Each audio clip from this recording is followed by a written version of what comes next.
All right. Well, I'm here with Brad Nowlin, who is a marriage and family therapist of 22 years, specializing in couples, life transitions, and grief.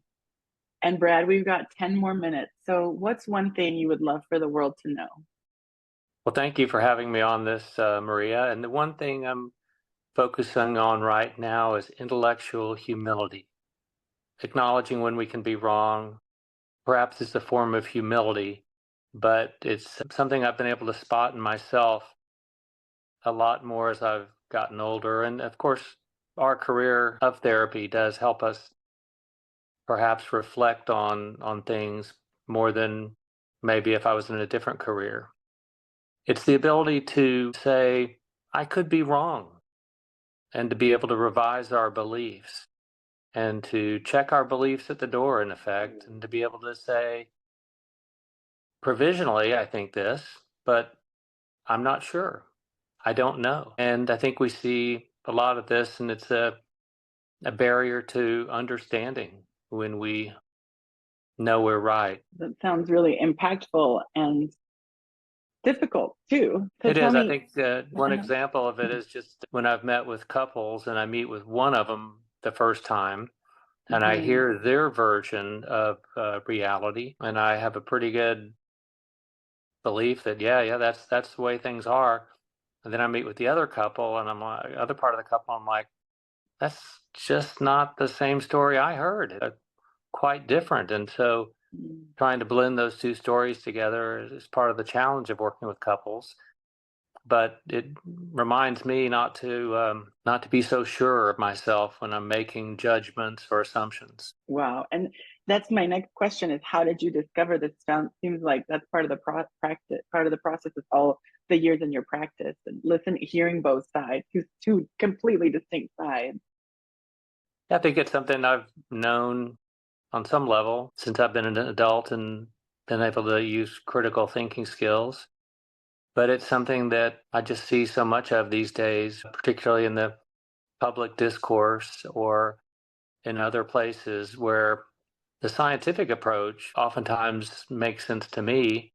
For example, with a couple, I'll say, let's try an experiment where you don't drink for 3 weeks, and let's Mm. track and see how that does with respect to your conflict with your spouse. If it's an experiment, we learn. I don't have to be right.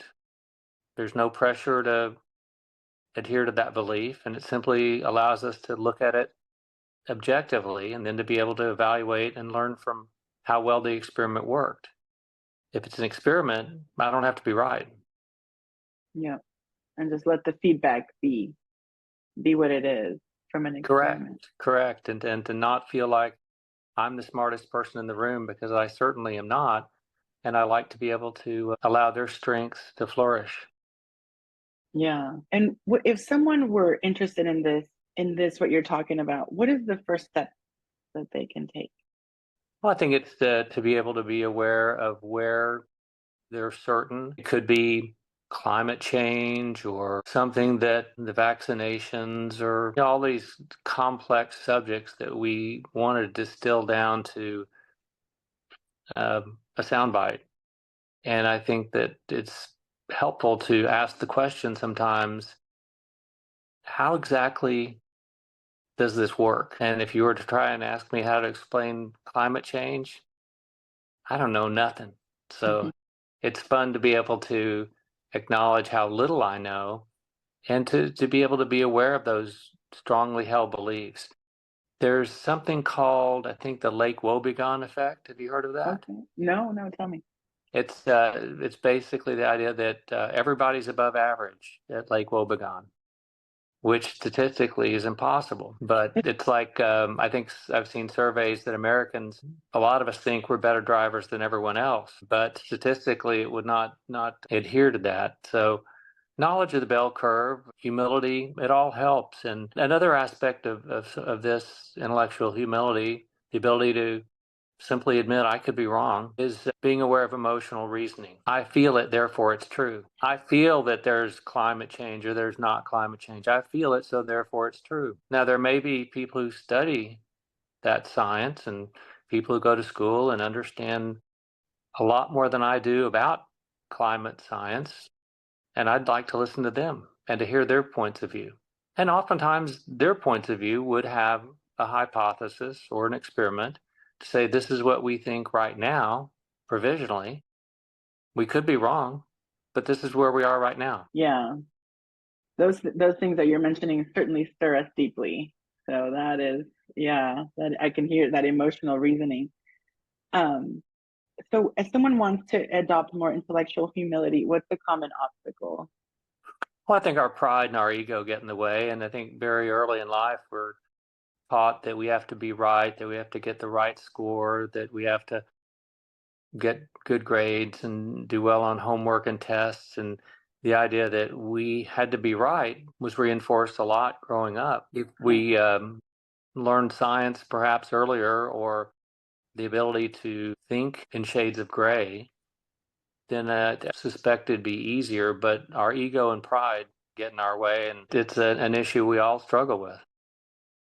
I think so. You're reminding me of there's a definition of maturity by a famous developmentalist named Dr. Gordon Neufeld out of Canada.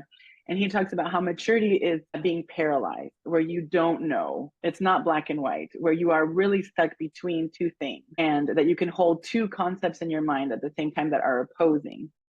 And he says that's maturity, and that's being an adult, and that's being a parent. So a child can more easily see things black and white. But I think you're right. In our public discourse, we're not trying to be more mature by understanding that there can be two opposing things, and that it's a I paralysis. think you're right. I think you're right, and Yeah. that ability to look at it that way. The definition of maturity that I've heard. Are you ready for this one? Yeah. You schedule a dental appointment, you go to the dental appointment, and you pay for the dental appointment, and then you're an adult. And I am hesitant to tell you how long it took me to be an adult. Yeah. I was thinking the last time my mom scheduled. Okay, that's a good one. So interesting. So how do I know I'm doing it right? Moving towards intellectual humility. I think that there is that desire for certainty, Maria, but it's not really the goal. I think the goal is to think critically, to continue to absorb information and learn, and I think staying curious is probably one of the most important aspects of it, because staying curious keeps us from having to be right. Staying curious allows us Mm. to change our beliefs and be able to learn more with more data. So I don't know that we ever get to that place where we're certain and we're right. Perhaps in faith or some other areas of our life we can be, but with respect to complex systems such as climate change, I suspect it's probably evolving. Yeah. And just to reflect a little bit on that, like you're saying, so you and I are recording this on the eve of the 2024 election. So things are definitely heated in the public discourse, like you're talking about. And I think Election? What election? What are you talking about? turn on turn on your TV, turn on your phone. There's an Um, election? and Oh. I think it's so important I just want to draw what you're saying back to the reason for it, for this curiosity, and it's for relationships. It's for maintaining and nurturing relationships, because I've seen relationships break over this election and this polarization and things like this. So I really appreciate your message, and especially in that regard, with the goal of relationships in families and neighborhoods and everything like that. And it's a Stephen Covey quote, I think, is seek first to understand, then to be understood. I think right now, with a Mm. lot of the noise, it's being done the other way. Okay, that's lovely. Well, we'll leave it on that point. Thank you so much for joining me today. Very timely, very poignant. Thank you. Thank you.